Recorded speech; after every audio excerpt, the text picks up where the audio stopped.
29th numerical given a two particles each having a mass of 5 gram जिथे गल मास की आ गई ग्रेविटेशनल फोर्स नाल ही सोच लिया करो कि उस क्वेश्चन च वेट की लोड जरूर पैनी है ठीक है two particles each having a mass of 5 gram and charge 10 raised to power minus 7 coulomb stay in a limiting equilibrium on a horizontal table with separation of 10 centimeter between them तो उन्हें क्या ये आ कि भी आप किसी टेबल दी सरफेस दे ऊपर इथे मेरे को दो स्फीयर पे ने ठीक है जी आ मेरे को दो स्फीयर पे ने इना दोनों स्फीयर का मास देता स्फीयर A और स्फीयर B का मास देता ते मीन इना दोनों का वेट होएगा यानी एक फोर्स मेरे को इना दे वेट करके डाउनवर्ड आ गई क्या इतनी गल की है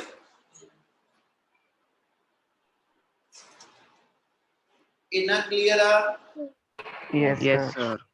अगे उन्हें अपन क्या कि भी स्फीयर जेडे ने इना ते चार्जेस गिवन आ A वाले स्फीयर पे 10 raised to power minus 7 coulomb और सेम चार्ज इधर पे भी गिवन है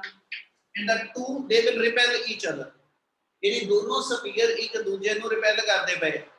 ठीक है क्योंकि दोनों का सिमिलर चार्ज है इसलिए दोनों ने ऐसा के नदी एक डिस्टेंस को एक दूसरे को रिपेल कीता यानी इस वे ना इना दे विच रिपल्सिव फोर्सेस आ गई ठीक है और वो कहता जी बॉडी इक्विलिब्रियम च ठीक है बॉडी इक्विलिब्रियम च यानी जे मैं इस स्फीयर के ऊपर फोर्स कटा इनो F नाम दे दो कुछ FAB इस फोर्स को नाम दे दो ते FBA ਹੁਣ ਬੰਦੇ ਇਕੁਇਲਿਬ੍ਰੀਅਮ ਚ ਕਿੱਦਾਂ ਆ ਗਈ ਬਾਡੀ ਇੱਕ ਵਾਰੀ ਉਹਨੂੰ ਦਿਮਾਗ ਲਾਈਓ ਜਿਹੜਾ ਇਹਦਾ weight ਹੋਏਗਾ ਹੈਨਾ ਇਹਦਾ ਮਤਲਬ weight ਦੇ ਅਗੇਂਸਟ ਰਿਐਕਸ਼ਨਲ ਫੋਰਸ ਉੱਪਰ ਨੂੰ ਲੱਗਦੀ ਪਈ ਠੀਕ ਹੈ ਜੇ ਇਹ ਬੈਲੈਂਸ ਹੈ ਨਾ ਤੇ ਇਹਦਾ ਮਤਲਬ ਸਾਰੇ ਪਾਸੇ ਹੌਰੀਜ਼ੌਂਟਲ ਵਰਟੀਕਲ ਸਾਰੀਆਂ ਫੋਰਸਸ ਬੈਲੈਂਸ ਹੋਣਗੀਆਂ ਇਸ ਵੇਲੇ ਜੇ ਇਹ ਬਾਡੀ ਬੈਲੈਂਸ ਆ ਆਪਣੇ weight ਕਰਕੇ ਜਿੰਨਾ ਇਹ ਡਾਊਨਵਰਡ ਐਕਸ਼ਨ ਕਰੇਗਾ ਇਹਦੇ ਐਕਸ਼ਨ ਦੇ ਅਗੇਂਸਟ ਆ ਮੇਰੇ ਕੋ ਰਿਐਕਸ਼ਨਲ ਫੋਰਸ ਉੱਪਰ ਨੂੰ ਆ ਗਈ ठीक है जितना A स्फीयर ने B स्फीयर नु रिपेल कीता ओना ही B ने A नु रिपेल कीता यानी आ फोर्सेस आपस में बैलेंस आ क्या इतनी गल क्लियर yes sir चल उस तो बाद उन्हें की किया जी coefficient of friction between each particle and table is the same ਇਹਦਾ मतलब हो गया इना स्फीयर दे ठीक है जी ते table the surface they which frictional force भी है ठीक है उन्हें क्वेश्चन किया coefficient of friction between each particle and table remain same find the value of this coefficient यानी जे इस मूवमेंट ते इथे मेरे को फ्रिक्शनल फोर्स इन्वॉल्वड आ कोई F लिख दवा हुन एदा फार्मूला याद करियो केड़ा सीगा फ्रिक्शनल फोर्स नु म्यू दे नाल रिलेट करना ਆਪਾਂ थर्ड चैप्टर पढ़िया फ्रिक्शन वाला ਉਹ ਚ ਇੱਕ ਫਾਰਮੂਲਾ ਪੜਿਆ ਸੀ ਆ ਵਾਲਾ ਇਹਦੀ ਲੋਡ ਪੈਗੀ ਇਹਨੂੰ ਦਿਮਾਗ 'ਚ ਲੈ ਕੇ ਆਇਓ ਨਿਊ ਦਾ ਫਾਰਮੂਲਾ ਸੀਗਾ force of friction to that of normal reaction यानी mu is the ratio of force of friction and normal reaction ਅੱਗਿਓਂ r ਜਿਹੜਾ ਹੈਗਾ ਵਾ ਰਿਐਕਸ਼ਨਲ ਫੋਰਸ ਜਿਹੜੀ ਆਈ ਆ ਹਨਾ ਇਹ weight ਨਾਲ ਬੈਲੈਂਸ ਆ यानी इस केस के अंदर here r ਜਿਹੜਾ ਵਾ ਉਹ mg ਦੇ ਇਕੁਅਲ ਆ क्या ਆ ਗੱਲ ਸਮਝ ਆਈ yes sir yes sir numerical ਨੂੰ ਸ਼ੁਰੂ ਕਰਨ ਲੱਗੇ ਨਾ ਜਿਹੜੀ ਚੀਜ਼ ਦਿਮਾਗ 'ਚ ਆਣੀ ਚਾਹੀਦੀ ਕਿ ਜੇ ਮੈਂ mu ਇਨਵੋਲਵਡ ਕਰਨਾ ਵਾ ਕੋਐਫੀਸ਼ੀਐਂਟ ਆਫ ਫ੍ਰਿਕਸ਼ਨ ਇਨਵੋਲਵਡ ਕਰਨਾ ਇਹ ਕਿੱਥੇ ਪੜਿਆ ਮੈਂ ਕਿਹੜਾ ਉਹ ਚੈਪਟਰ ਸੀਗਾ ਜਿੱਥੇ ਮੈਂ ਇਸ ਚੀਜ਼ ਨੂੰ ਪੜਿਆ ਹੈਗਾ ਨਾ ਉਹ ਚੀਜ਼ ਨੂੰ ਰਿਕਾਲ ਕਰਨਾ ਜ਼ਰੂਰੀ ਹੋਏਗਾ यानी आ फार्मूला जे मेरे दिमाग च नहीं आ रहा है इस न्यूमेरिकल तो पहले इस न्यूमेरिकल को करन लगे फिर न्यूमेरिकल अटेम्प्ट नहीं होना ठीक है सो म्यू दी वैल्यू f/r होंगी force of friction to that of normal reaction और नॉर्मल रिएक्शन इस वेले हॉरिजॉन्टल सरफेस दे उत्ते r mg ना बैलेंस है इस करके जे मैंने इत्ते फोर्स ऑफ फ्रिक्शन चाहिदी आ है ना ते फोर्स ऑफ फ्रिक्शन का इथों फार्मूला म्यू r बनना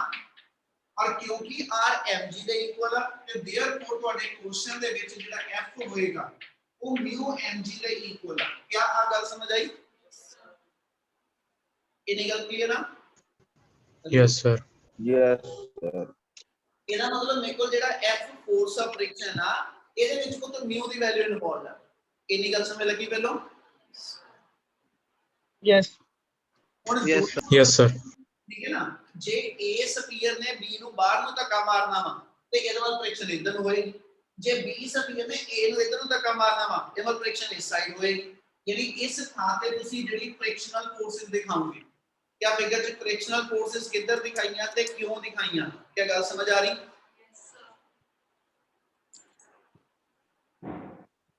करा जी complete numerical no Yes, sir. ਹਾਂਜੀ Yes. sir. ਹੁਣ ਜੇ A ਸਫੀਅਰ ਇਸ ਵੇਲੇ ਇਕੁਇਲਿਬ੍ਰੀਅਮ ਚ ਆ ਕੌਣ ਕਿੰਨਾ ਬੈਲੈਂਸ ਆ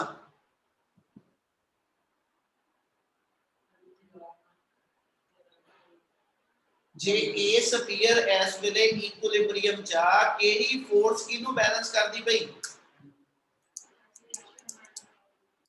mg ਨਾਲ ਕੌਣ ਬੈਲੈਂਸ ਹੋ ਰਿਹਾ R. R. FAB ਨਾਲ F force of friction balance ਹੁੰਦੀ ਹੋਊਗੀ Yes sir. ਇਹਦਾ ਮਤਲਬ ਇੱਥੇ ਕੀ ਆ ਜਾਏਗਾ ਫਿਰ ਕਿ ਵੀ FAB ठीक है FAB ले लो भाਵੇਂ FBA लिख दो वो दोनों से कोई भी एक ले सकते ठीक है FAB should be equal to F और FAB हैगी force between A and B sphere ਤੇ ਇਹਨਾਂ ਦੋ ਸਫੀਅਰ ਦੇ ਵਿਚਲੀ ਫੋਰਸ ਕੂਲਮਸ ਲਾਅ ਨਾਲ ਲਿਖੀ ਜਾਣੀ ਹੈ ਇਹਦਾ ਮਤਲਬ FAB ਦੀ ਥਾਂ ਤੇ ਲਿਖਾਂ A Q1 into Q2 over R square A और B ਦੇ ਵਿੱਚ ਦਾ ਗੈਪ ਦੇਖੋ 10 centimeter. 10 सेंटीमीटर यानी 10 into 10 raised to power minus 2 का स्क्वायर आ जाएगा equal to mu into m mass of sphere अपने को सीगा 5 ग्राम यानी 5 into 10 raised to power minus 3 kilogram into g g the value 9.8 ਜਾਂ 10 ਕਿਉਂਕਿ ਸਾਰੀਆਂ 10 ਦੀ ਪਾਵਰ ਚੱਲਦੀਆਂ ਪਈਆਂ ਇਸ ਲਈ ਇਹਨੂੰ ਤੁਸੀਂ 10 ਨਾਲ ਡਿਫਾਈਨ ਕਰ ਦਿਓ ਆ ਜੇ ਚੀਜ਼ ਨੂੰ ਸੋਲਵ ਕਰਨਾ ਬੇਟਾ ਤੇ ਇਹਦੇ ਵਿੱਚੋਂ ਅਨਸੋਲਵਡ ਵੇਰੀਏਬਲ ਸਿਰਫ ਜਿਹੜਾ ਵਾ ਉਹ ਨਿਊ ਕੈਲਕੂਲੇਟ ਹੋ ਜਾਊ ਆ ਕਲੀਅਰ ਆ Yes, sir. Sir. In case ਕੋਈ ਸਟੈਪ ਨਹੀਂ ਕਲੀਅਰ ਇੱਕ ਵਾਰੀ ਬੋਲੋ ਉਹਨੂੰ ਰਿਪੀਟ ਕਰ ਦੇਣਾ ਬੇਟਾ Sir. ਬੋਲੋ ਜੀ ਬੋਲੋ Sir ਆਪਾਂ 30th numerical ਹੈਗਾ 2 point charges q2 ਦੀ ਵੈਲਿਊ ਦੇਤੀ 3 into 10 raised to power minus 6 coulomb q1 the value ਦੇਤੀ 5 into 10 raised to power minus 6 coulomb they are located at 351 132 ਖੁਦ ਇਸ ਕੁਐਸਚਨ ਨੂੰ ਸ਼ੁਰੂ ਕਰਨ ਲੱਗੇ ਇਹਦੀ ਡਾਇਗਰਾਮ ਬਣਾਉਣੀ ਜ਼ਰੂਰੀ ਹੈ ਕਿ ਵੀ ਮੇਰੇ ਚਾਰजेस ਪਏ ਕਿੱਥੇ ਨੇ ਠੀਕ ਹੈ ਜੇ ਉਹ ਫਿਗਰ ਬਣਾ ਕੇ ਚੱਲੋਗੇ ਤਾਂ ਤੁਹਾਨੂੰ ਥੋੜਾ ਜਿਹਾ ਨੂਮੈਰੀਕਲ ਸੌਖਾ ਲੱਗੇਗਾ ਮੈਨੂੰ ਨੇ ਕਿਹਾ ਕਿ ਵੀ ਤੁਹਾਡੇ ਕੋਲ ਐਸ ਸੱਚ तीन एक्सिस देते ਆਪਾਂ ਤਿੰਨ ਐਕਸਿਸ ਇਸ ਲਈ ਲਿਖਦੇ ਪਏ ਆ ਕਿਉਂਕਿ ਐਸਐਚ ਜਿਹੜੀਆਂ ਪੋਜੀਸ਼ਨਸ ਦਿੱਤੀਆਂ q1 ਤੇ q2 ਦੀਆਂ ਉਹਦਾ x y ਤੇ z ਤਿੰਨ ਤਿੰਨ ਕੋਆਰਡੀਨੇਟ ਮੈਨੂੰ ਨੇ ਆ ਕਹਿਤਾ ਕਿ ਵੀ ਇੱਥੇ ਕਿਤੇ ਚਾਰਜ q2 ਪਿਆ ਆ b ਪੁਆਇੰਟ ਦੇ ਉੱਤੇ ਚਾਰਜ ਮੇਰਾ q2 ਪਿਆ ਵਾ ਔਰ ਇਹਦੇ ਕੋਆਰਡੀਨੇਟ ਮੇਰੇ ਕੋਲ ਗਿਵਨ ਆ q2 ਦੇ ਜਿਹੜੇ ਪਹਿਲੋਂ q2 ਦੇ ਦੱਸੇ ਬਾਅਦ ਚੋਂ q1 ਦੇ ਆ ਇਹਦੇ ਕੋਆਰਡੀਨੇਟ ਹੈਗੇ 3 5 ਤੇ 1 और इथे किते मेरे को चार्ज जेड़ा वा वो A पॉइंट ते Q1 लिया और ਇਹਦੇ ਕੋਆਰਡੀਨੇਟ ਸਾਨੂੰ ਦਿੱਤੇ ਹੋਣੇ 1 3 ਤੇ 2 क्या फिगर ਦਾ ਇਨਾ ਪੋਰਸ਼ਨ ਕਲੀਅਰ ਹੋ ਰਿਹਾ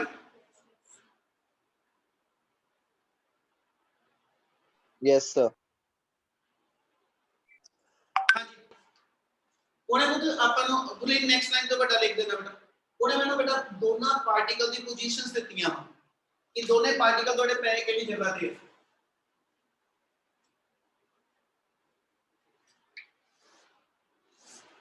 आपने को थोड़ा डिफाइन कर बेटा कि भी एक पार्टिकल A पॉइंट पे आ ਇਹਦੇ ਕੋਆਰਡੀਨੇਟ ਗਿਵਨ ਆਪਣੇ ਕੋਲ 1 3 ਤੇ 2 ਇੱਕ ਪਾਰਟੀਕਲ B ਪੁਆਇੰਟ ਤੇ ਪਿਆ ਉਹਦੇ ਕੋਆਰਡੀਨੇਟ ਦਿੱਤੇ ਆਪਣੇ ਕੋਲ ਜਿਹੜੇ 3 5 ਤੇ 1 ਠੀਕ ਹੈ ਹੁਣ ਉਹਨੇ ਆਪਾਂ ਨੂੰ ਕੈਲਕੂਲੇਟ ਕੀ ਕਰਨ ਨੂੰ ਕਿਹਾ ਵਾ ਠੀਕ ਹੈ ਜੀ ਉਹਦੇ ਚੋਂ ਨੇ ਆਪਾਂ ਨੂੰ ਕਿਹਾ ਵਾ ਕਿ ਵੀ ਕੈਲਕੂਲੇਟ ਦਾ ਫੋਰਸ F12 ਵੈਕਟਰ ਇੱਕ F12 ਵੈਕਟਰ ਵਾਲੀ ਫੋਰਸ ਕੱਢੋ ਤੇ ਇੱਕ F21 ਵੈਕਟਰ ਦੀ ਫੋਰਸ ਕੱਢੋ ਆ ਦੋ ਫੋਰਸਸ ਆਪਾਂ ਕੈਲਕੂਲੇਟ ਕਰਨੀਆਂ ਯੂਜ਼ਿੰਗ ਕੂਲਮਸ ਲਾਅ ਠੀਕ ਹੈ और लास्ट ने कहता आल्सो फाइंड देयर मैग्नीट्यूड अपने क्वेश्चन में दो चार्ज देते हैं q1 की वैल्यू सही 5 into 10 raised to power minus 6 coulomb और q2 की वैल्यू साडे को हैगी आ 3 into 10 raised to power minus 6 coulomb क्या इतना क्लियर है पहलो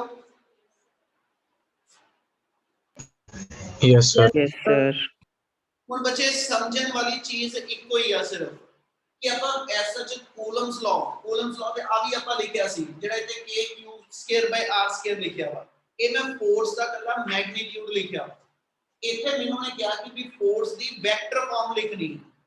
ठीक है सिर्फ और सिर्फ ਤੁਹਾਨੂੰ ਫੋਰਸ ਦੀ ਵੈਕਟਰ ਫਾਰਮ ਲਿਖਣੀ ਆਂਦੀ ਹੋਣੀ ਚਾਹੀਦੀ ਹੈ ਕਿ ਉਹਦਾ ਫਾਰਮੂਲਾ ਬਣਦਾ ਕੀ ਹੈ ਉਹਦੇ ਲਈ ਗੱਲ ਸਮਝਿਆ ਧਿਆਨ ਨਾਲ ਜੋ ਦੱਸਾਂਗਾ ਦੋਨੋਂ ਚਾਰजेस ਜਿਹੜੇ ਇੱਥੇ ਪਏ ਨੇ ਉਹ ਸਿਮਿਲਰ ਨੇਚਰ ਦੇ ਆ ਠੀਕ ਹੈ ਸਿਮਿਲਰ ਚਾਰਜ ਹਮੇਸ਼ਾ ਇੱਕ ਦੂਜੇ ਨੂੰ ਕੀ ਕਰਦੇ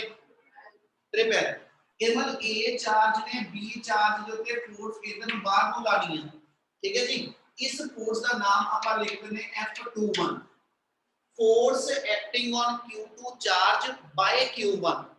similarly B charge ने A charge ਨੂੰ ਬਾਹਰ ਨੂੰ ਰਿਪੈਲ ਕਰਨਾ ਇਹਨਾਂ ਜਿਹੜੀ ਫੋਰਸ ਇਧਰ ਲੱਗੇਗੀ ਇਹਦਾ ਨਾਮ ਲਿਖ ਦਈਏ ਤੇ ਇਹ ਆ ਗਿਆ F12 क्या ये निकल क्लियर उस तो बाद सेगा डिस्टेंस ਆਪਾਂ ਦੋ ਯੂਨਿਟ ਵੈਕਟਰ ਡਿਫਾਈਨ ਕਰਦੇ ਹੁੰਦੇ ਆ ਡਾਇਰੈਕਸ਼ਨ ਦੱਸਣ ਲਈ ਯੂਨਿਟ ਵੈਕਟਰ ਲਈਦਾ r12 ਯੂਨਿਟ ਵੈਕਟਰ ਸੀਗਾ ਜਿਹੜਾ ਡਾਇਰੈਕਸ਼ਨ ਦੱਸਦਾ firm q1 charge to q2 ਯਾਨੀ r12 ਦੀ ਡਾਇਰੈਕਸ਼ਨ ਜਿਹੜੀ ਆ ਉਹ ਮੇਰੇ ਕੋਲ q1 ਟੁਵਰਡਸ q2 ਆ ਗਈ ਇਹਦੇ ਦੂਜਾ ਯੂਨਿਟ ਵੈਕਟਰ ਜਿਹੜਾ ਵਾ ਉਹਦਾ ਨਾਮ r21 ਰੱਖ ਦਿਓ ਜਿਹਦੀ ਡਾਇਰੈਕਸ਼ਨ q2 ਤੋਂ q1 ਵੱਲ ਆ ਗਈ ਕੀ figure clear Yes, sir. Yes, sir. ऐसा च मैं फोर्स लिखनी है F12 सिर्फ गल समझ लियो आ स्टेप एक समझ लियो ध्यान ना फोर्स का फार्मूला सेगा K Q1 Q2 over r² इतना बड़ा ते मैं गल्ला फोर्स का मैग्नीट्यूड लिखया वा जे मैं वेक्टर फॉर्म च लिखना ते ਇਹਦੇ ਨਾਲ r डायरेक्शन लावांगे डायरेक्शन केड़ी लगनी है वो इस चीज ना डिसाइड होनी कि भी इस फोर्स वाले पासे नु केड़ा यूनिट वेक्टर जिधर नु F12 वाली फोर्स जांदी पई है उस पासे नु यूनिट वेक्टर r21 आंदा ਇਹਦਾ मतलब फोर्स F12 ਦੀ डायरेक्शन B ਤੋਂ A ਵੱਲ ਜਾ ਰਹੀ ਤੇ ਇਦਾਂ ਹੀ r21 यूनिट वेक्टर ਦੀ डायरेक्शन भी B ਤੋਂ A ਵੱਲ ਜਾ ਰਹੀ ਇਹਦਾ मतलब ਇਹਦੇ ਪੈਰ 'ਚ ਜੇ ਮੈਂ ਨੰਬਰ ਪਾਵਾਂਗੇ ਉਹ 21 ਪਏਗਾ क्या आगल क्लियर है yes sir Yes, sir. ਸੀਗਾ ਇਹ r ਕੈਪ ਦੀ ਫਾਰਮ ਜਾ ਅਸੀਂ ਕਿਹਾ ਸੀ ਜੇ ਇਹਨੂੰ r ਵੈਕਟਰ ਬਣਾਉਣਾ ਵਾ ਇੱਥੇ r ਵੈਕਟਰ ਬਣ ਜਾਂਦਾ ਤਾਂ ਨੀਚੇ r ਕਿਊਬ ਆ ਜਾਣਾ ਯਾਨੀ ਨੈਕਸਟ ਸਟੈਪ ਜੇ ਮੈਂ ਲਿਖਾਂ F12 ਬੱਚੇ ਆ ਸਟੈਪ ਕਰਕੇ ਦਿਖਾਉਣ ਦੀ ਲੋੜ ਨਹੀਂ ਹੈਗੀ ਇਹ ਮੈਂ ਸਿਰਫ ਉਹਨਾਂ ਵਾਸਤੇ ਕਰ ਰਿਹਾ ਜਿਨ੍ਹਾਂ ਨੂੰ ਯੂਨਿਟ ਵੈਕਟਰ ਦੀ ਫਾਰਮ 'ਚ ਰਿਜ਼ਲਟ ਲਿਖਣਾ ਨਹੀਂ ਆਉਂਦਾ ठीक है ਜਦੋਂ यूनिट वेक्टर ਦਾ ਵੈਕਟਰ ਬਣਾਈਦਾ ਤੇ ਆਪਾਂ ਇਸ ਫਾਰਮੂਲੇ ਨੂੰ ਮੋਡੀਫਾਈ ਕਰਕੇ k(q1 q2 over r³ 21 r vector 21 ਜਿਨ੍ਹਾਂ ਨੇ 1a ਪੈਂਡਿੰਗ ਆ ਸਮਝਣ ਵਾਲਾ ਠੀਕ ਹੈ ਜੀ ਉਹਨਾਂ ਨੂੰ ਜਦੋਂ ਕੂਲਮਸ ਲਾਅ ਕਰਾਵਾਂਗਾ ਆ ਚੀਜ਼ ਦੀ ਗੱਲ ਉਦੋਂ ਦੁਬਾਰਾ ਫੇਰ ਇੱਕ ਵਾਰੀ ਕਰਾਂਗੇ ਠੀਕ ਹੈ ਫॉर ਦਾ ਟਾਈਮਿੰਗ ਇਹਨੂੰ ਦਿਮਾਗ 'ਚ ਰੱਖ ਕੇ ਚੱਲੂਗੇ ਇਹ ਨਿਕਲ ਕਲੀਅਰ Yes, sir. ਹੁਣ ਇਹਨੂੰ ਆਪਾਂ ਕਿਹਾ ਸੀ ਥੱਲੇ ਜਿਹੜੀ ਟਰਮ ਆ ਇਹ ਮੇਰਾ ਮੈਗਨੀਟਿਊਡ ਲਿਖਿਆ ਹੋਇਆ ਇਹਨੂੰ ਵੈਕਟਰ ਪਾ ਕੇ ਅਸੀਂ ਮੈਗਨੀਟਿਊਡ ਨੂੰ ਲਿਖਣਾ ਹੋਵੇ ਤੇ ਉਹਦਾ ਮੈਥਡ ਆ ਦੱਸਿਆ ਸੀ ਇੱਥੇ ਐਰੋ ਹੈਡ ਪਾ ਕੇ ਤੇ ਨਾਲ ਮੋਡੂਲਸ ਪਾ ਲਓ ਤੇ ਇਹ ਉਹੀ ਆਪਾਂ ਮੈਗਨੀਟਿਊਡ ਨੂੰ ਇਸ ਫਾਰਮ 'ਚ ਲਿਖ ਸਕਦੇ ਹਾਂ ਕੀ ਇਹਨਾਂ ਕਲੀਅਰ ਆ yes sir ਕੋਈ ਹੈਗੇ ਹੋ Yes, sir. Yes, sir. जी sir Yes, sir. ਤੁਸੀਂ r21 ਵੈਕਟਰ ਨੂੰ ਜਦੋਂ ਲਿਖਣਾ ਵਾ ਤੇ ਅਸੀਂ ਇਹਨੂੰ r1 ਵੈਕਟਰ ਤੇ r2 ਵੈਕਟਰ ਜਿਨ੍ਹਾਂ ਨੇ ਕੂਲਮਸ ਲਾਅ ਇਨ ਵੈਕਟਰ ਫਾਰਮ ਪੜਿਆ ਵਾ ਉਹਨਾਂ ਨੂੰ ਆ ਸਾਰੇ ਸਟੈਪ ਕਰਨ ਦੀ ਲੋੜ ਨਹੀਂ ਪੈਗੀ ਸਿਰਫ ਇਸ ਲਈ ਲਿਖ ਰਿਹਾ ਕਿ ਕੂਲਮਸ ਲਾਅ ਇਨ ਵੈਕਟਰ ਫਾਰਮ ਯਾਦ ਆ ਜਾਏ ਠੀਕ ਹੈ ਅਦਰਵਾਈਜ਼ ਤੁਸੀਂ ਡਾਇਰੈਕਟ ਇਹਦਾ ਫਾਰਮੂਲਾ ਜਿਹੜਾ ਵਾ ਜੋ ਲਿਖਣ ਲੱਗਿਆ ਇਹ ਲਿਖ ਸਕਦੇ ਹੋ ਠੀਕ ਹੈ ਕਲੀਅਰ r12 ਵੈਕਟਰ ਹੋਵੇ ਤੇ ਇਹਨੂੰ ਅਸੀਂ r2 ਵੈਕਟਰ -r1 ਲਿਖਦੇ ਆ ਮੇਰਾ ਇੱਥੇ ਚੱਲਦਾ ਪਿਆ r21 ਵੈਕਟਰ ਇਸ ਲਈ ਜੇ ਮੈਂ ਆਪਣੇ ਵਾਲੇ ਵੈਕਟਰ ਦੀ ਗੱਲ ਕਰਾਂ F12 ਦਾ ਫਾਰਮੂਲਾ ਬਣ ਜਾਏਗਾ k(q1 q2 over r1 vector r2 vector modulus ਦਾ ਕਿਊਬ ਉੱਪਰ ਆ ਜਾਏਗਾ r1 ਵੈਕਟਰ r2 ਵੈਕਟਰ ਆ ਉਹ ਫਾਰਮੂਲਾ ਵਾ ਜਿੱਥੋਂ ਨੂਮੈਰੀਕਲ ਕਰਨਾ ਵਾ ਸੀ ਆ ਕੋਈ ਸਟੈਪ ਨਹੀਂ ਚਾਹੀਦੇ ਜੇ ਨੂਮੈਰੀਕਲ ਕਰਨਾ ਵਾ ਤੇ ठीक है, सिर्फ और सिर्फ आ फार्मूला आता होना चाहिए। क्या ये निकल क्लियर है बेटो? Yes, Yes, sir. sir. कोई ना Yes, sir.